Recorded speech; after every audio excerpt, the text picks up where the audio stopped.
Dışarıdan gördüğün gibi değil. Bir kez olsun buradan bakmadın. Üzüldüm zannediyorsan şunu bil. Canım yandı, geçti çok, yakmadın. Yaz gelir, içimi sarar aynı telaşlar. Kim bilir, belki de bir aşk başlar.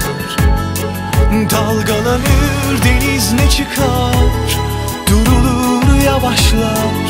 Kim bilir, belki de bir aşk başlar. Ben özledim galiba seni, bu yüzden bu kadar sitemlerim. Sen üzülme, acıdan bu sözlerim karşımda görsem dolar gözlerim. Ben özledim galiba seni, bu yüzden bu kadar sitemlerim.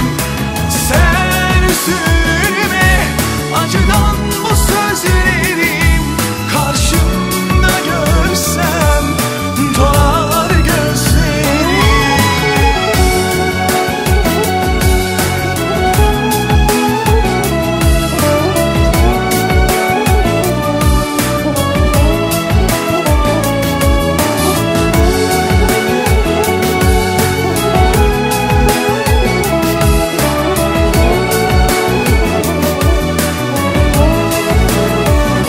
Dışarıdan gördüğün gibi değil.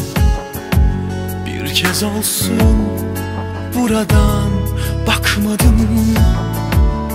Üzüldüm zannediyorsan şunu bil. Canım yandı, geçti çok, yakmadın. Yaz gelir, içimi sarar aynı telaşlar. Kim bilir, belki de bir aşk başlar.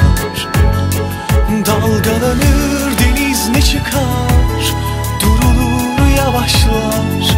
Kim bilir, belki de bir aşk başlar. Ben özledim galiba seni, bu yüzden bu kadar sitemlerim. Sen üzülme, acıdan bu sözlerim karşımda görsem